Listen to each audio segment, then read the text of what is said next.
Are you in the wrong career? Well, probably, because your career decisions suck, and mine do too.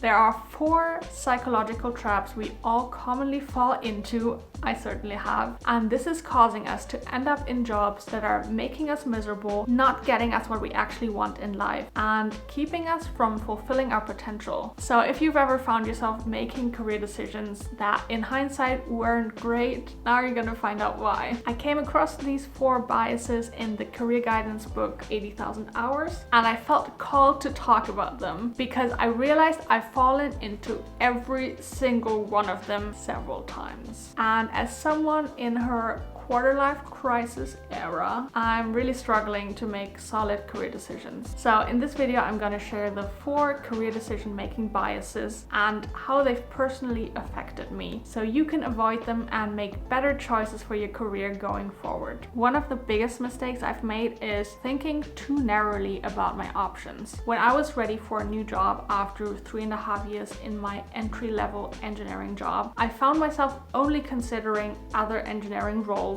because that's what I knew and what I thought would be a logical next step. None of them excited me, but I felt boxed in.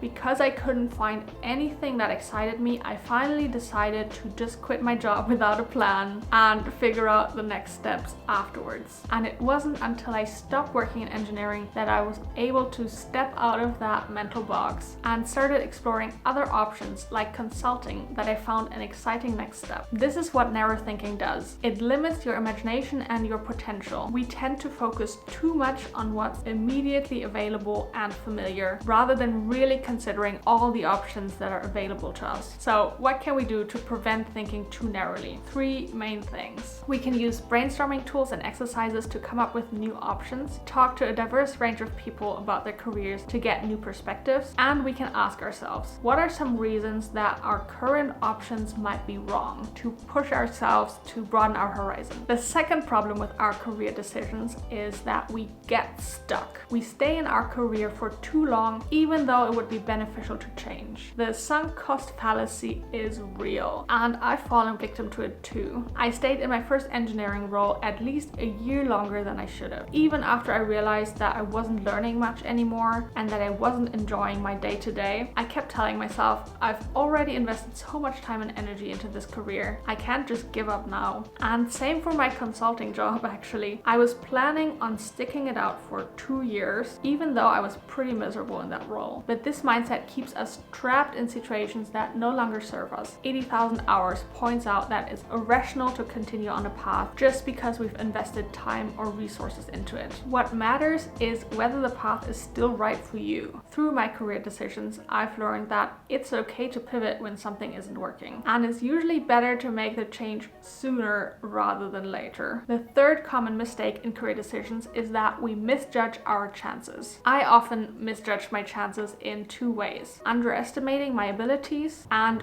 overestimating how much I'd enjoy a particular career. When I first considered consulting, I doubted my chances of getting in, even though I had the necessary skills and an in-demand expertise. But the opposite happened once I got the job offer. I overestimated how much I'd enjoy the lifestyle, which ultimately decided my chances of succeeding in this career long term. Consulting wasn't sustainable for me long term because of the intense hours and constant travel, something I underestimated when I was making the decision. This bias can be tricky because it plays on both sides of the coin. We either think we can't make it, or we assume we'll thrive without fully considering the reality. So here's the 4-step approach 80,000 Hours suggests to combat this. 1. Work out which factors are most relevant to success in the field you're considering, like personality traits, skills, and abilities. 2. Find ways to objectively measure yourself on these factors. 3. Figure out how your competition scores on these factors. And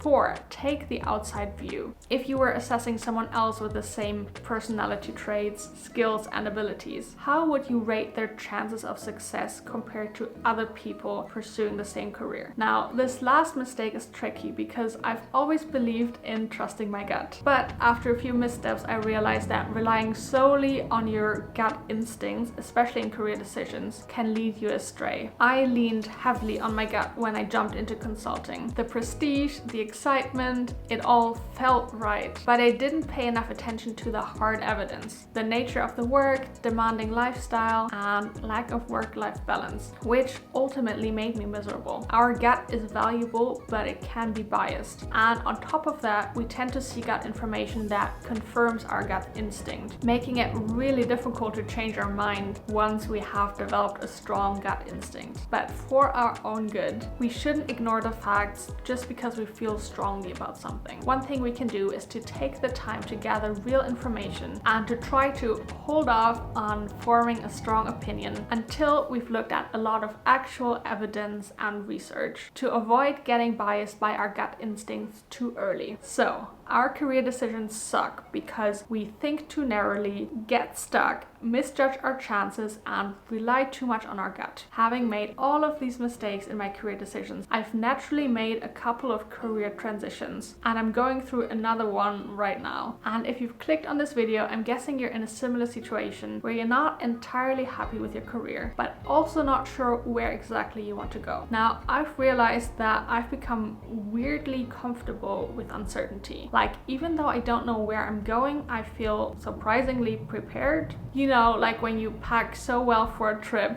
that you think, whatever it is, bad weather, crime, social events, bring it on, because I'm prepared for anything. Kind of like that.